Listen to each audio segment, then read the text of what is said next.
of them do not speak Spanish, let alone English.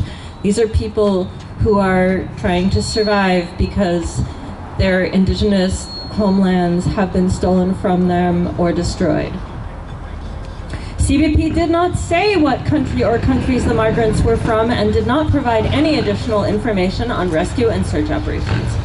Local agencies in Texas that were involved have not responded to requests for information. The Border Patrol's Del Rio sector, which includes Eagle Pass, is fast becoming the busiest corridor for illegal crossings.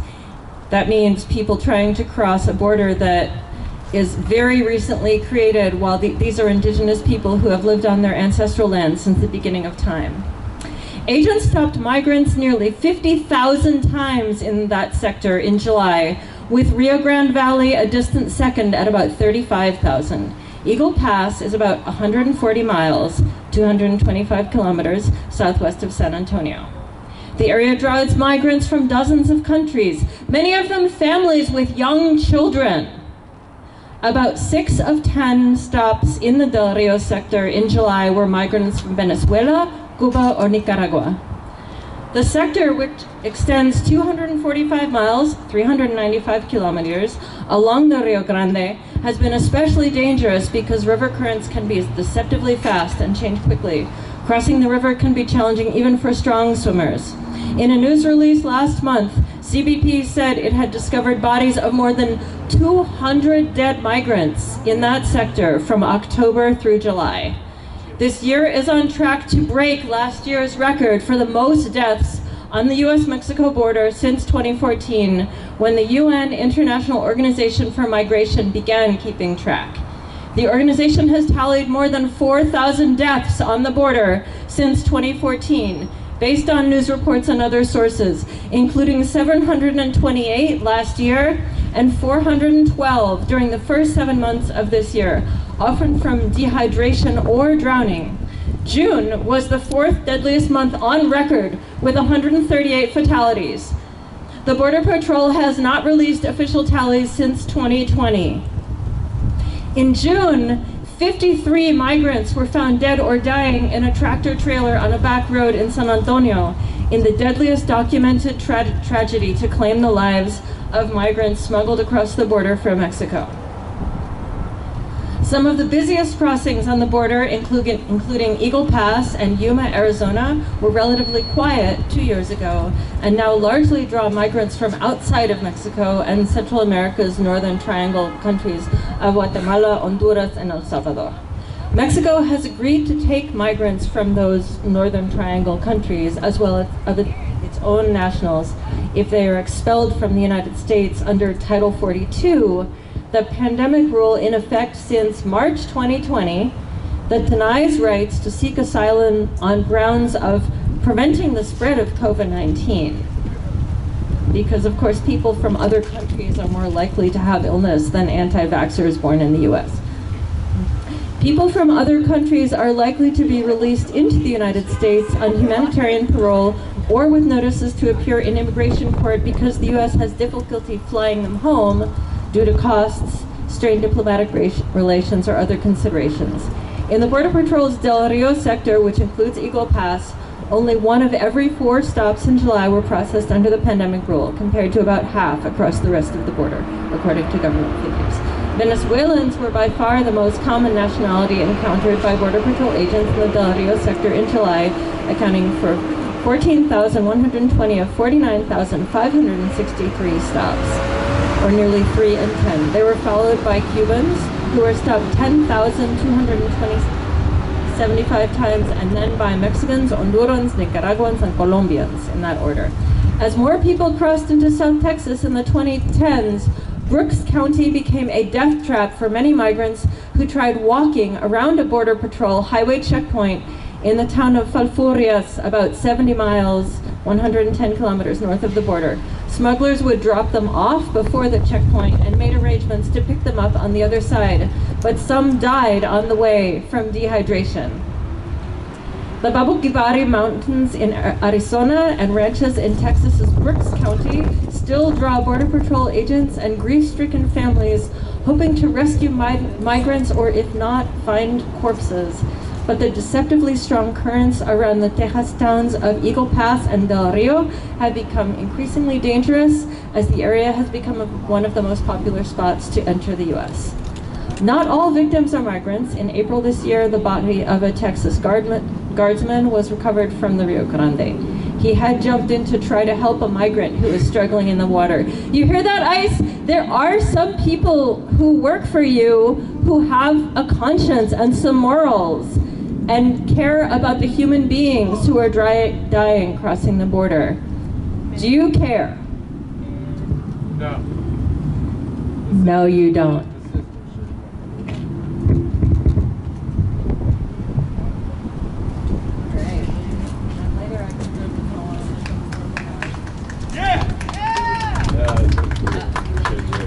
Yeah, I could do a land acknowledgement. Yeah, that'd be great. Power's in my hands.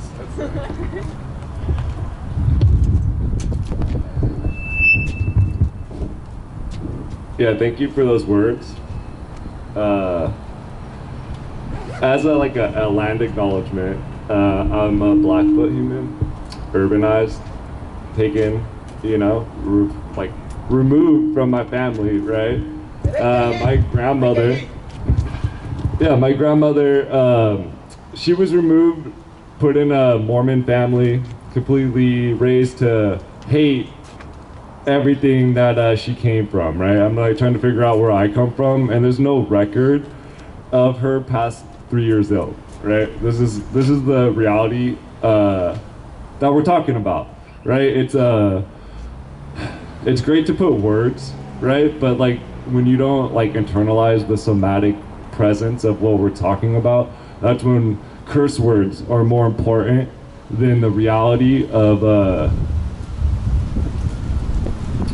historical trauma. We could put it in a good way, right?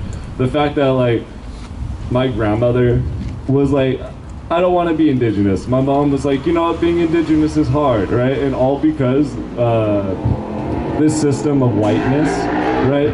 This system of settler colonialism, this system of imperialism, right? We could throw words all day, right? But this literal fascist, right? Barbaric, strategic co-optation of language allows for people to look at me like I have mental health issues. Nah! Literally, hilarious. My grandmother was ripped from her family. My grandfather was ripped from his family to a point where I can't even track their fucking birth because they don't have a record of it. Literally no record. And these people are I could track my family fucking generations. I'm that must be fucking nice. Must be fucking nice to know where you come from, right? To not have your own people look at you with some sideways ass face because you're not born in that space with them, right? But because look, this is what I mean, land acknowledgement. I ate the whiteness in me, right? When I talk about racial issues, there's not one moment where I use the word we. Because fuck that. There is no fucking we in this fucking fight. When y'all leave, I'm still without my family. When y'all go home and sleep with your friends, I still don't know where I fucking come from. I'll never be able to go fucking home and be there. I'll always have to know that white supremacy has taken everything from me. Everything. And you know what? I checked all the fucking boxes. I graduated high school. I fucking went to the military. I got out with fucking honor, whatever, honorable discharge, right? I went to school. I'm going to get my other school. And guess what? People still look at me like I don't know what the fuck I'm talking about. I've been knowing what I'm talking about. Fuck knee high, when I was in short pants, right? My mom was being indigenous is hard. And I said, okay, cool, check, reality. So get ready for this shit, right? Get ready, it's gonna be hard. And that's what I did. And so I learned how to fucking navigate my own mind, right? Because if we want to have a land acknowledgement and you don't use the word white people or white as a white person, you're co-opting my life. And when you come up here and talk about dead Indians, and you don't talk about how white people caused dead Indians to happen, and then you victimize dead Indians, and in no time do you fucking realize that you're scapegoating your whiteness to make yourself, I don't know, like this is what I mean, is that I get in trouble when I come for white people, right? But when white people come for me, it's fine. That is what we're talking about. It starts in public schools. It starts over here. When I have to be a pilgrim, literally, a pilgrim in my grade school, that is psychological warfare. Do you not realize this? You literally are walking around here like we're not fighting a war 24/7. Literally every step you take is all my ancestors' blood, especially in the PNW. Everywhere across this fucking country, every step you take comes at the expense, comes at the life, right? These people we're talking about coming from another place, it comes from them, right? And it doesn't come from this arbitrary death, right? Because they obviously were suffering and paying and let alone debatably living. This is what I'm saying. We're over here comfortable. You're so privileged that you could center your comfort zone off of profanity. When you call Indians Indians, that's the biggest fucking profanity I ever heard. And then it's rooted in some mythical North American propaganda machine, right? If you read, you get words. These are the words. It's not about replicating the words. It's about fighting for those words, right? Because those words aren't just some, I studied, and so now I know. That's how white shit is, right? Because white culture is not coming for white culture, right? White culture is trying to learn how to weaponize themselves to be diverse and to be inclusive and equitable, right? You can't do that. You have to make yourself transform, right? Change those words, change the pathways, like the words in your head, like if you say like words like rule of thumb, right? Or bumfuck Egypt, right? Just like the arbitrary one that throwing out, right? How about this one? Picnic, right? Because white folks love picnics, and I wonder why. And it's probably because they never really looked into it, and it makes them feel good. I know why. Because they literally hung black folks, people of color, everyone from fucking trees, and then cheered for it. Literally gathered, brought their fucking kids to watch these people be hung in the tree. To fucking, damn it, like, are you kidding me? Literal, white folks, talk to your other white folks. When you say shit, racialize your fucking words. Like, I'm so tired of fucking hearing about dead Indians while white folks are like, we're great because we're out here talking about dead Indians. What the fuck? Literally, white folks, it's about whiteness. It's about how your whole world has been co-opted. I'm sorry to be the one that has to tell you, but everything that you know is wrong. Everything. Everything has been rooted since kindergarten. If you went to preschool, lucky for you, because you got some type of fucking pre-education, right?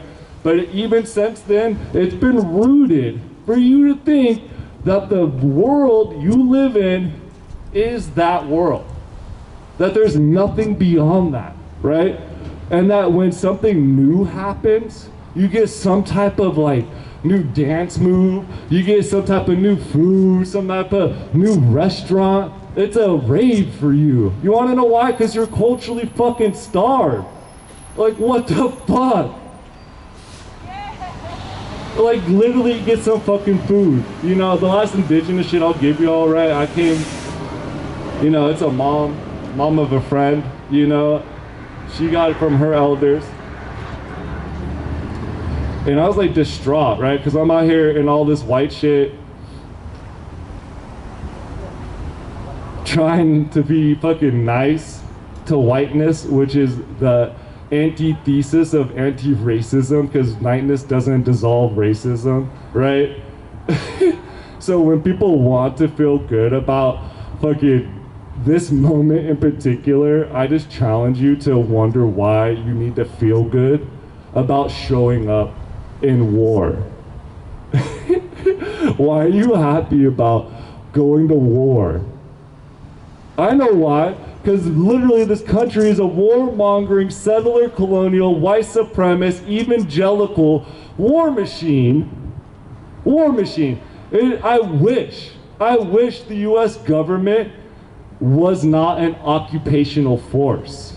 Because then the US government may or may not, right, give at least one fuck about public infrastructure based on the fact that the only way the government runs is if the people can fucking have food or water, right, medicine, and not have to work until they can't even get the food and the water once they have been working for it for so long, right? You get it, and then you're exhausted, and you're like, shit, now I got it, but what do? I'm exhausted. I want to go on vacation, and then what do you do on vacation? You sleep, because you've been freaking working so freaking hard. You know, I just saw on the news the other day, is like Europe, they get like 5 weeks for holiday, right? Not even including vacation or anything else, right?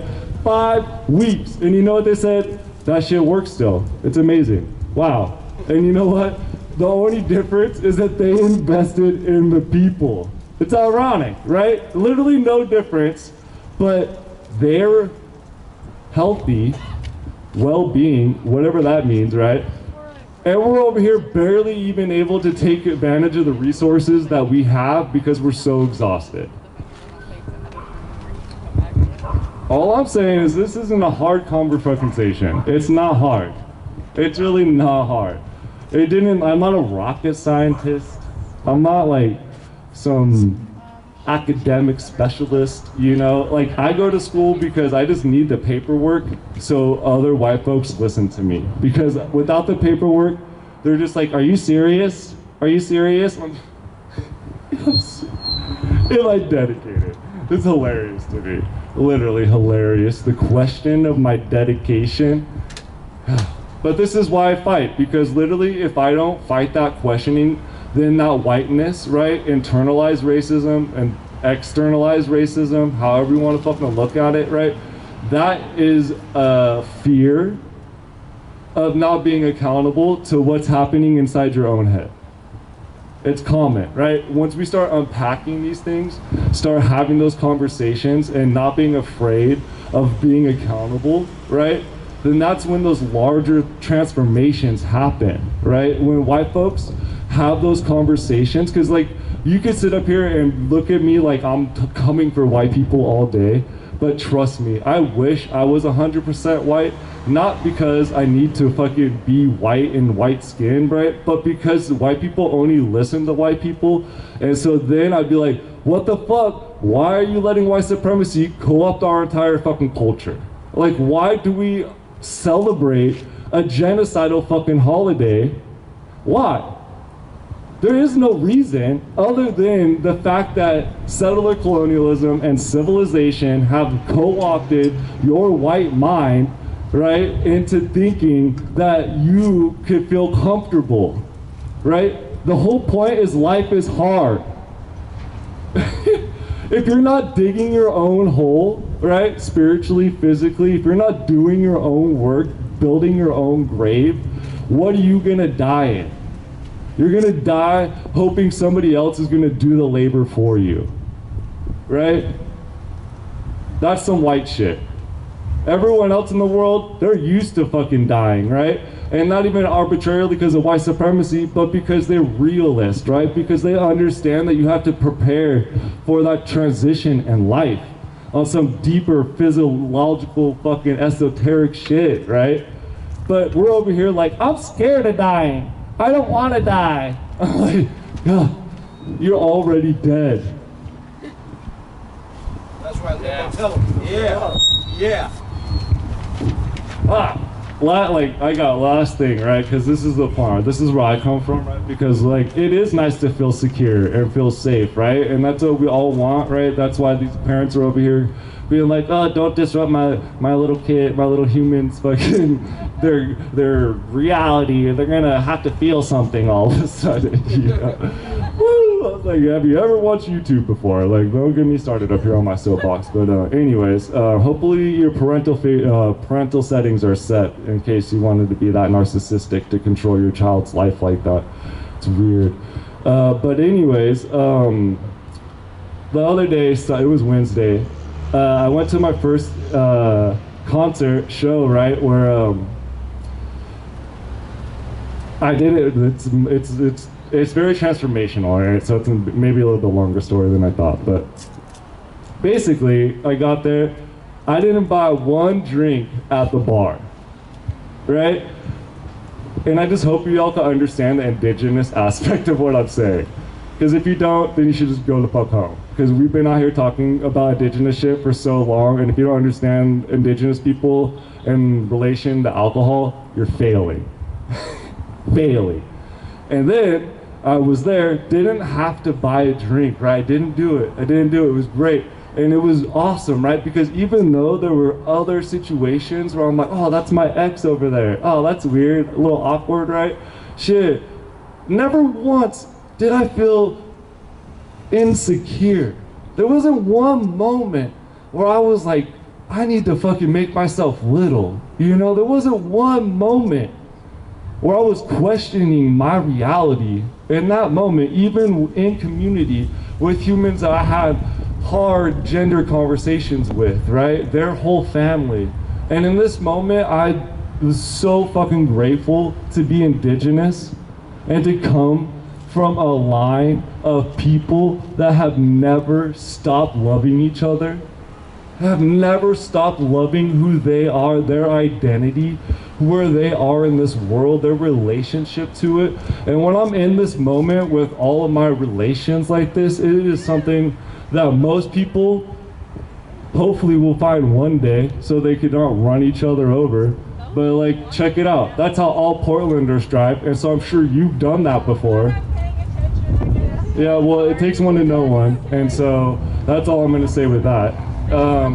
Because no one's absolved here. That's what I'm saying. We're all in this. Don't be nice. Like, this isn't a moment where something happens and then you feel validated afterwards.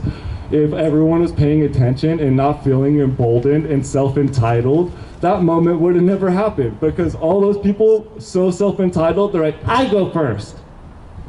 I won't stop. Because settler colonialism has taught me white supremacy, white feminism is the only way. It's the only reality that I know. And I am fucking, as a human, I am sorry that's all you know. And I will be up here having conversations with the white folks and the other folks that want to have these conversations because this is my life. I've been facilitating this shit for 10 years. I was thinking this one. I've been a facilitator for 10 years. Because the transformational power that happens when people come together in these moments, whew, that's how we're gonna survive. You know, we'll survive this because we know what to do. We just have to stop letting whiteness circumvent our own minds. It's not conversations with one another, it's with our own minds. When that mind starts coming, I heard it called the colonial mind. You know, the colonial mind starts etching in and you're like, oh, I feel weird, I feel disrespected. Ask yourself why. Why do I feel disrespected? Why am I like this? You know, don't immediately just be like, yo, you made me feel this way, now it's all your fault, and la la la la la, right? Because then no one gets to have any words. Because trust me, you're just triggered in that moment, and those aren't even the words you're trying to share, I can almost guarantee, as being a human, knowing, right? So let me say this, as I get off this mic. I love the land acknowledgements over here, but acknowledge whiteness.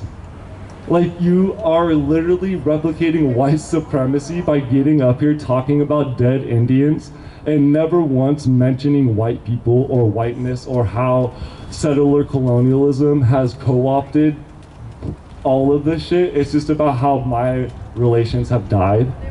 And I don't want to stop coming here. You know? I'm really fucking over it though. And like literally the last land acknowledgement on the last corner, that was a fucking thing. I don't know if y'all were here. I'm not gonna say who did it.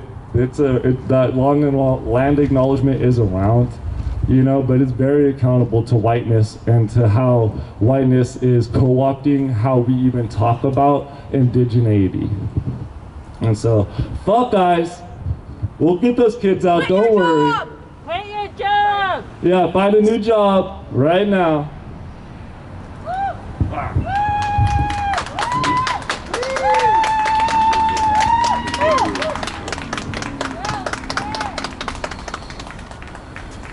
Thank you for that, for Limbo. And just so you know, we did get a recording of that last land acknowledgement, and we'll be getting it up on YouTube soon. So that will be available. We got, what? No? No what? Oh, okay. All right, thank you, Chess. Valerie? Yeah, right here. So this is not a land acknowledgement. What I want to read is, there's this gentleman named Tommy Orange. This native guy named Tommy Orange, who wrote a book in 2018 called There, which is fiction, but the prologue to the book is not fiction.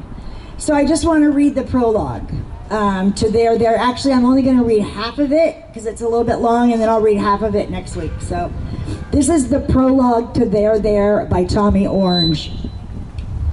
There was an Indian head, the head of an Indian. The drawing of the head of a head-dressed, long-haired Indian depicted, drawn by an unknown artist in 1939 and broadcast into the late 1970s to American TVs everywhere. Yeah. And broadcast to American TVs everywhere after all the shows ran out. It's called the Indian Head Test Pattern. If you left the TV on, you'd hear a tone at 440 hertz, the same tone used to tune instruments, and you'd see that Indian surrounded by circles that looked like sights through rifle scopes. There was what looked like a bullseye in the middle of the screen with numbers like coordinates. The Indian head was just above the bullseye, like all you need to do was nod up in agreement to set the sights on the target. This was just a test. In 1621, colonists invited Massasoit, chief of the I gotta take this off, I wrote this all out. Thank you. And you know what? I wrote this out like how you would say it, and apparently Wampanoag's recent land deal. Massasoit came with 90 of his men. That meal is why we still eat a meal today in November, celebrated as a nation. But that wasn't a Thanksgiving meal. It was a land deal meal.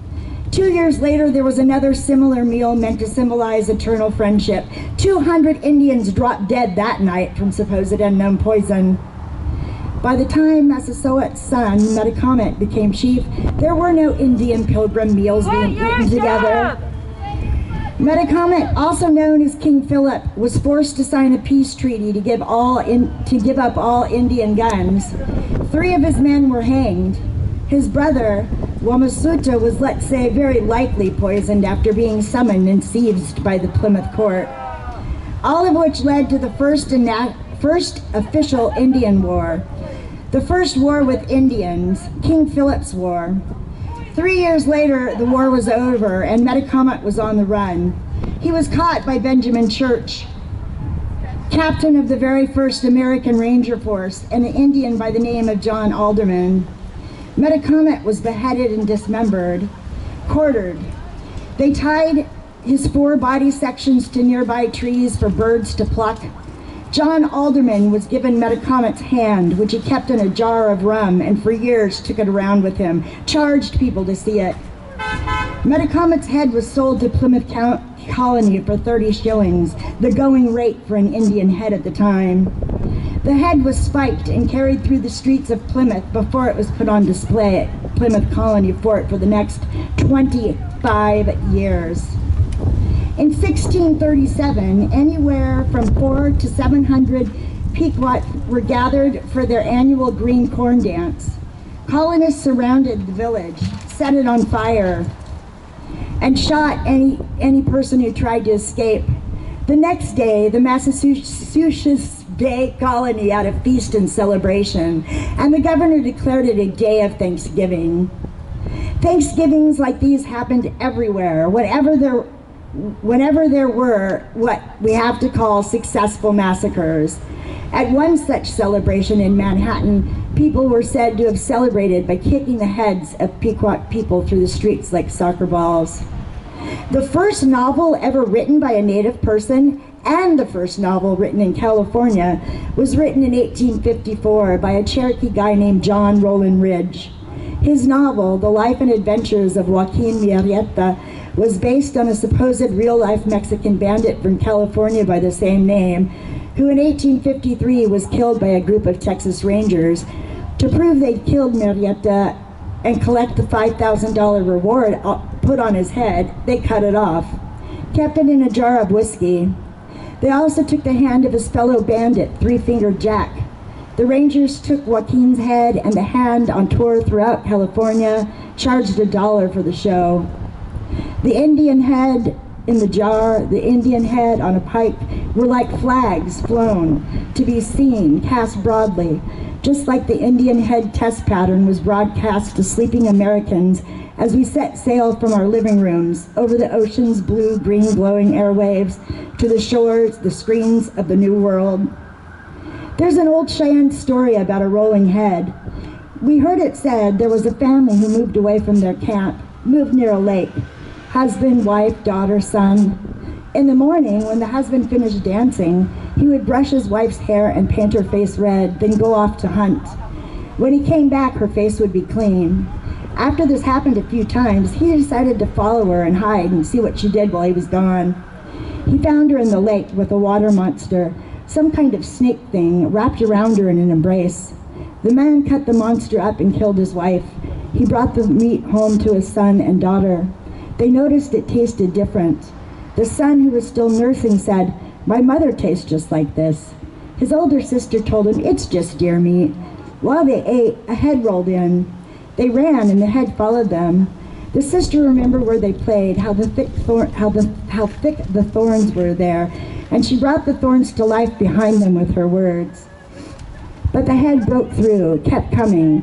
Then she remembered where rocks used to be piled in a difficult way, and the rocks appeared when she spoke of them, but didn't stop the head. So she drew a hard line in the ground which made a deep chasm the head couldn't cross. But after a long heavy raid, the chasm filled with water, and the head crossed the water, and when it reached the other side, it turned around and drank all the water up. The rolling head became confused and drunk, and it wanted more of anything, more of everything, and it just kept rolling. One thing we should keep in mind moving forward is that no one ever rolled heads down temple stairs. Mel Gibson made that shit up. But we do have, those of us who saw the movie, in our minds the rolling heads down temple stairs in a world meant to resemble the real Indian world in the 1500s in ancient Mexico. Mexicans before they were Mexicans, before Spain came. We've been defined by everyone else and continue to be slandered despite easy to look up on the internet facts about the realities of our histories and current state as a people. We had the sad, defeated Indian silhouette and the rolling heads down temple stairs. We have it in our heads. Kevin Costner saving us, John Wayne six-shooter slaying us, an Italian guy named Iron Eyes Cody playing our parts in movies.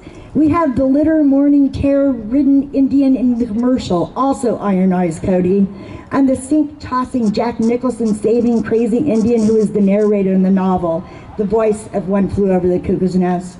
We have all the logos and mascots, the copy of the image of an Indian in a textbook, all the way from the top of Canada, the top of Alaska, down to the bottom of South America.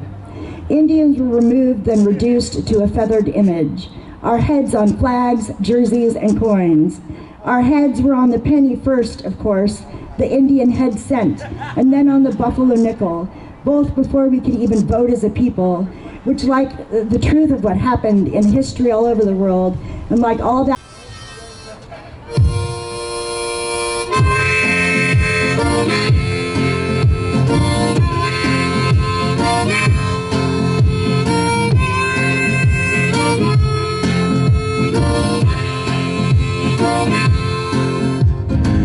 You claim it's your land, but you don't own the air, you don't own the water. You don't own the air, you don't own the water. You claim it's your land, but you don't own the sun, you don't own the doctor. You don't own the sun, you don't own the doctor. Want to take and wreck this land, then this you've got to understand. We know just what you want to do. We're gonna get in front of you. We're gonna stand, we're gonna rise, we're gonna get in front of you.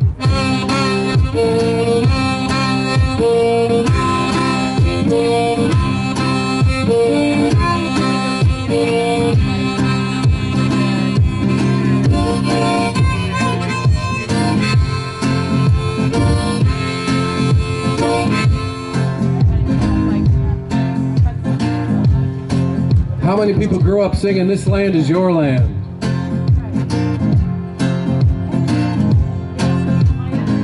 We sang it's our land, but we don't own the air, we don't own the water, we don't own the land either. We don't own the air, don't own the water. We sang it's our land, but we don't own the sun, we don't own the water. Got it. We don't own the sun, don't own the daughter. We want to stay and heal this land. Then this we've got to understand. We know just what we got to do.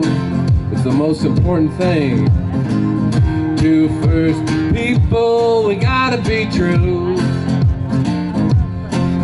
To the people, for the people, yeah, we must be true. To the people, yeah, first people, yeah, we must be true.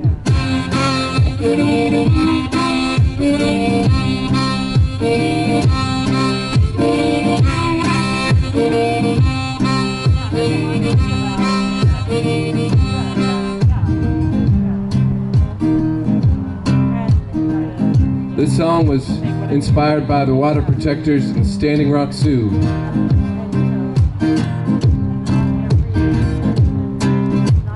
Standing Rock, stand and rock.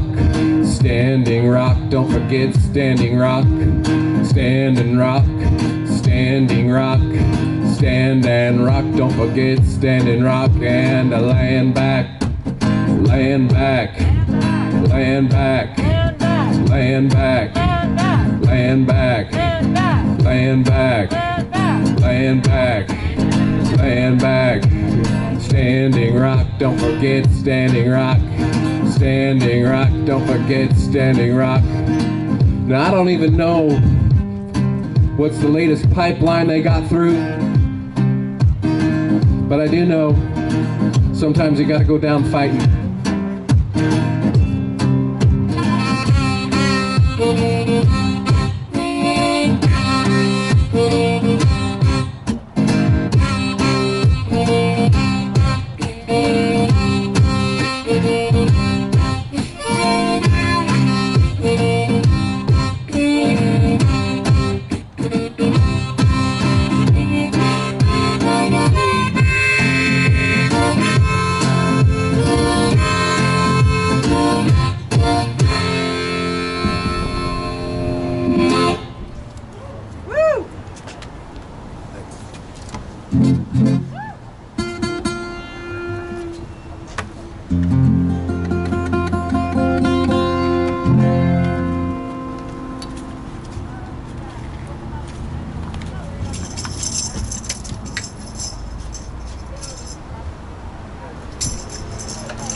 Abolish ICE. Quit your job.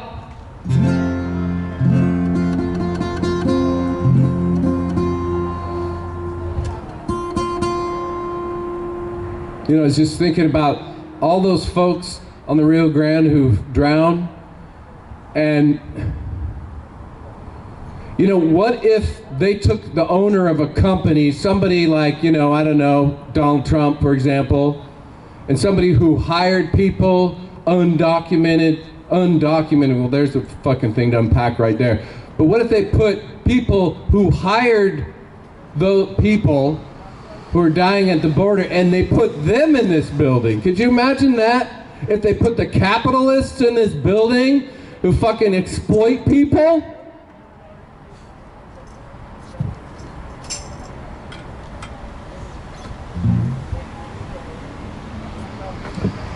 No.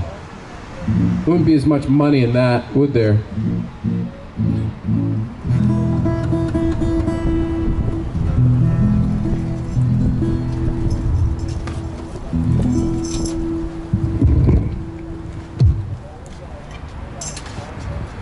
Oh shit.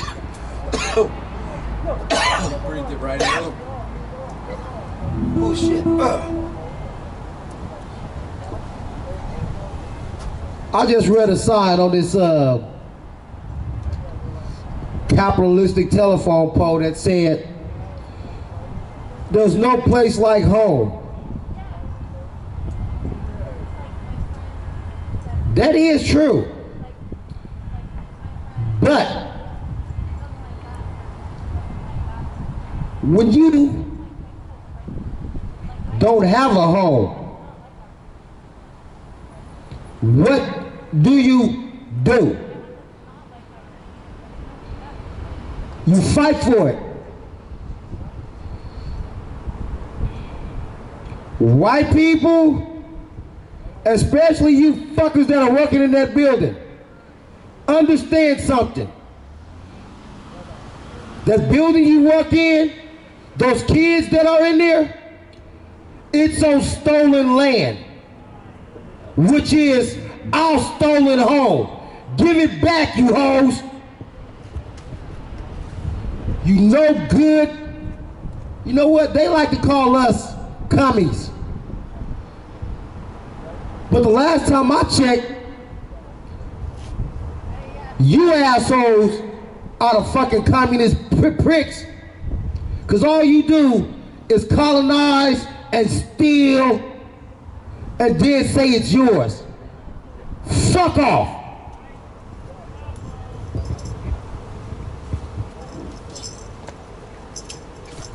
I don't know why I was trying to go with that.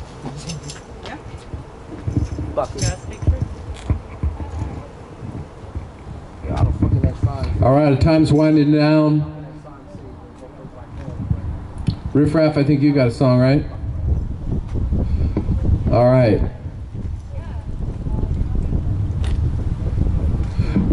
This happens every Friday. We move it every Friday. Just for the folks here at the school and folks at ICE. We're going to give you a break for a month, and we'll be back. October 14th. October 14th. Put it on your calendar. We'll be back. Run for the hills. Keep the kids inside. Lock up people. Expect us. Expect us. That's right. And next week we will be at Shitty Hall. So that's the agenda. And fuck ice.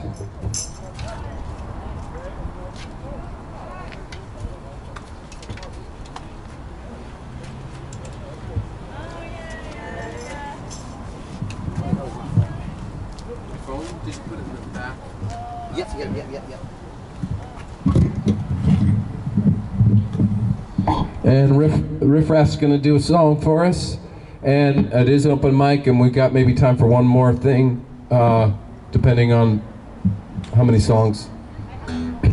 But well, just actually let us know. We don't want to have the mic held back, especially from people who haven't had a chance. So yeah, and even when the music is playing, when we're playing songs, when people are doing rants. The mic is open, so come on up and let me know or let somebody know that you want to get on it. We'd love to hear from people we haven't heard from. Yeah. And I really appreciate people speaking from the heart today. There is a lot to unpack just on our own.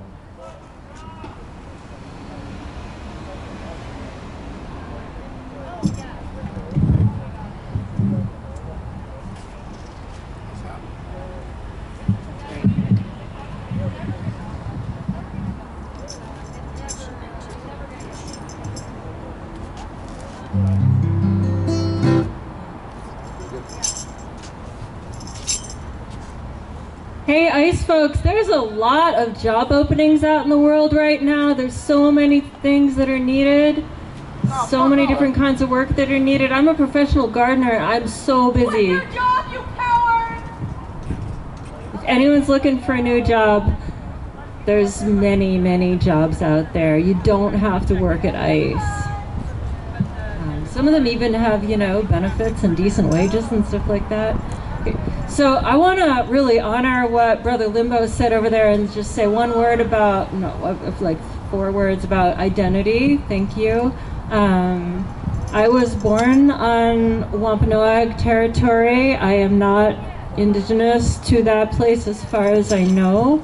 Some of my ancestors were refugees from Eastern Europe, but some of them were settler colonialists in the 1600s. I'm aware of having at least one ancestor who farmed on stolen land in so-called Western Massachusetts, Massasoit territory, and I'm very conscious of my responsibility to take action to give land back while also amplifying the stories of indigenous people, poor people, people of color who are oppressed by white supremacy and by the borders cutting through the traditional homelands. And this song is from the perspective of a campesino,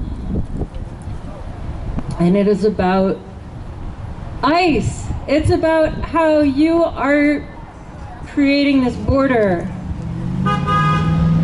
and maintaining it, and about how capitalism is creating suffering on both sides of the border and beyond. You don't have to work at ICE. You really don't. There's so many other things you could do. And this is, of course, dedicated to the many thousands of people who have suffered and died because they can't just travel freely.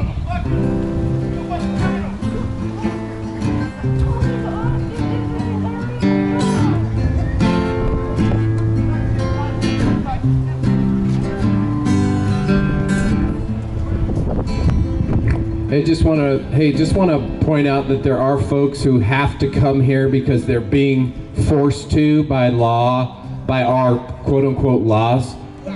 So there are victims here who are coming in and out of this building. I just want to point that out. Thank you so much for saying that, D-Link. Yeah, not everyone coming and going from this building is working for ICE or supporting it. We've seen a family with a baby come out of the building who probably had some really heartbreaking reason why they had to be here.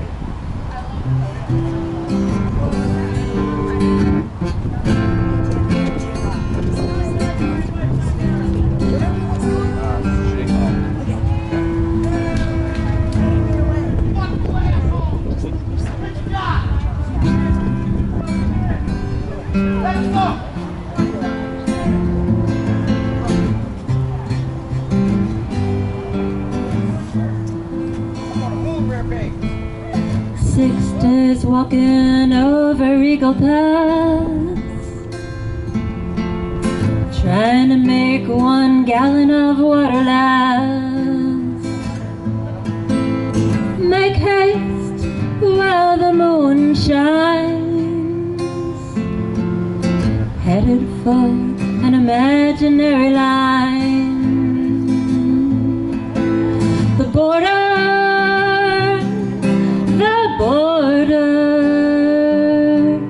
the border cuts my soul in half. The border,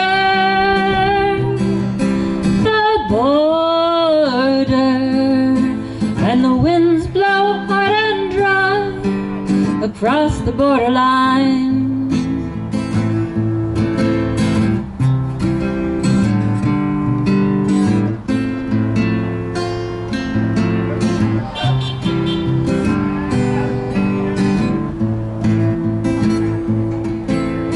Couldn't sell my corn, couldn't pay my rent,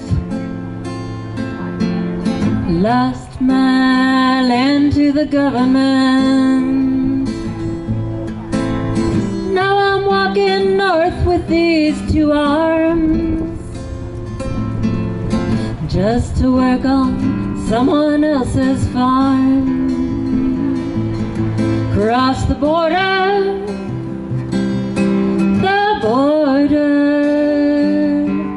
the border cuts my life in half. The border,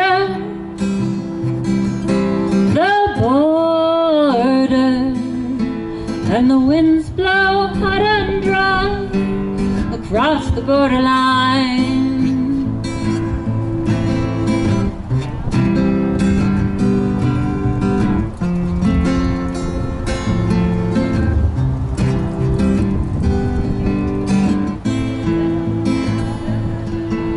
My children were crying every day.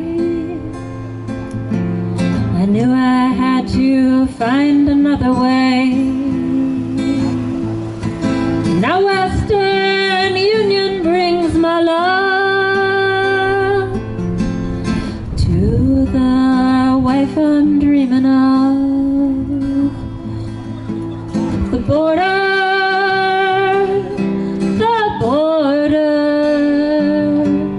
the border cuts my love in half. The border,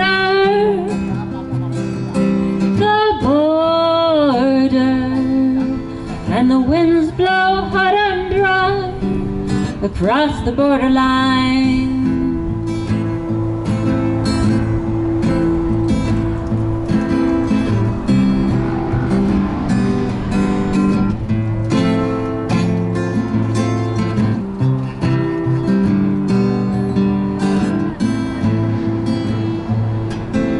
There's too many people on the run,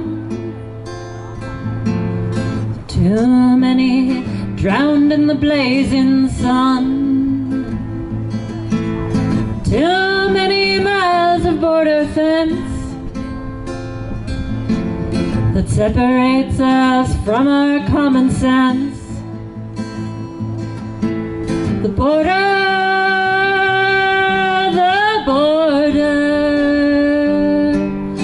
is an imaginary line. The border,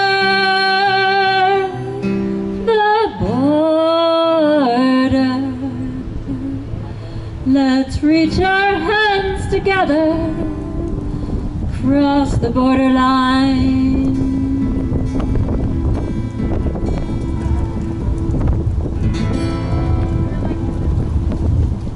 Abolish sin fronteras. Woo! It's like D-Link said, this is an open mic. If anyone's got anything to say, a poem to read, a song to sing, something you want to say. Otherwise, we're done. I could read the poem. It's about a minute.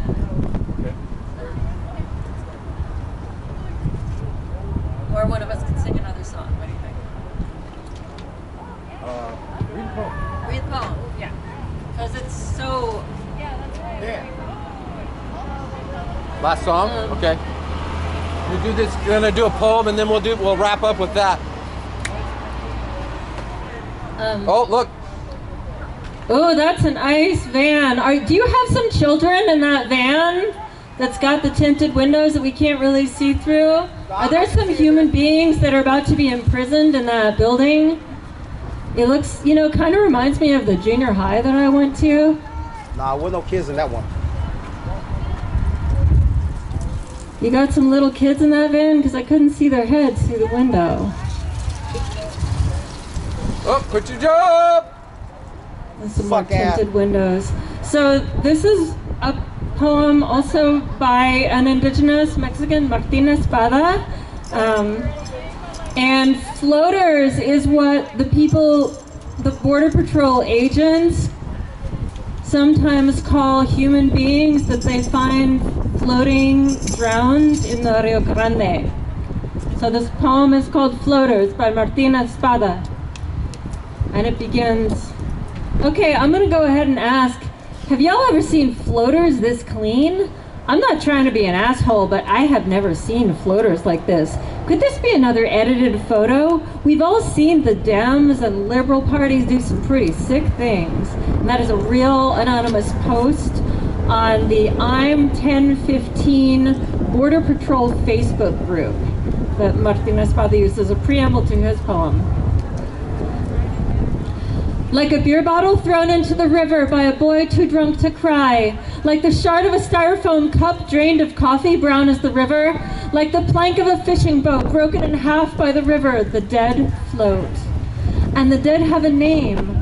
Floaters, say the men of the Border Patrol, keeping watch all night by the river, hearts pumping coffee as they say the word floaters. Soft as a bubble, hard as a shoe as it nudges the body, to see if it breathes, to see if it moans, to see if it sits up and speaks. And the dead have names, a feast day parade of names. Names that dress all in red, names that twirl skirts, names that blow whistles, names that shake rattles, names that sing in praise of the saints. Say, Oscar Alberto Martinez Ramirez. Say, Angie Valeria Martinez Avalos. See how they rise off the tongue, the calling of bird to bird somewhere in the trees above our heads, trilling in the dark heart of the leaves. Say what we know of them now they are dead. Oscar slapped dough for pizza with oven-blistered fingers. Dora Valeria sang, banging a toy guitar.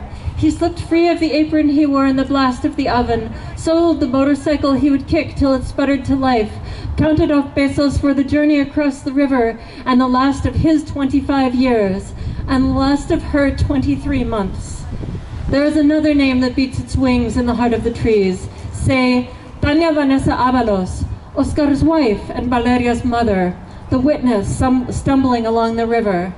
Now their names rise off her tongue. Say, Oscar y Valeria! He swam from Matamoros across to Brownsville, the girl slung around his neck. Stood her in the weeds on the Texas side of the river, swore to return with her mother in hand, turning his back as fathers do who later say, I turned around and she was gone. In the time it takes from a bird to hop from branch to branch, Valeria jumped in the river after her father. Maybe he called out her name as he swept her up from the river. Maybe the river drowned out his voice as the water swept them away. Tanya called out the names of the saints, but the saints drowsed in the stupor of birds in the dark, their cages covered with blankets. The men on patrol would never hear their pleas for asylum, watching for floaters, hearts pumping coffee all night on the Texas side of the river. No one, they say, had ever seen floaters so clean. Oscar's black shirt yanked up to the armpits, Valeria's arms slung around her father's neck even after the light left her eyes, both face down in the weeds back on the Mexican side of the river. Another edited photo. See how her head disappears in his shirt, the waterlogged diaper bunched in her pants, the blue of the blue cans. The radio warned us about the crisis actors we see at one school shooting after another. The man called Oscar will breathe, sit up, speak, tug the black shirt over his head, share off the mud, and shake hands with the photographer. Yet the floaters did not float down the Rio Grande like Olympians showing off the backstroke, nor did their souls float up to Dallas, land of rumored jobs and a president shot in the head as he waved from his motorcade. No bubbles rose from their breath in the mud, light as the iridescent circles of soap that would fascinate a 2-year-old. And the dead still have names, names that sing in praise of the saints, names that flower in blossoms of white, a cortege of names dressed all in black, trailing the coffins to the cemetery. Carve their names in headlines and gravestones they would never know in the kitchens of this cacophonous world. Enter their names in the book of names. Say, Oscar Alberto Martinez Ramirez. Say, Angie Valeria Martinez Avalos. Bury them in a corner of the cemetery named for the sainted Archbishop of the Poor, shot in the heart, saying mass. Bullets brought by the taxes I paid when I worked as a bouncer and fractured my hand 40 years ago, and bumper stickers read El Salvador is Spanish for Vietnam. When the last bubble of breath escapes the body, may the men who speak of floaters, who have never seen floaters this clean, float through the clouds, through the heavens, where they paddle the air, as they wait for the saint who flips through the keys on his ring like a drowsy janitor, till he fingers the key that turns the lock and shuts the gate on their bubble-tongued faces, and they plunge back to earth. A shower of hailstones pelting the river, the Mexican side of the river.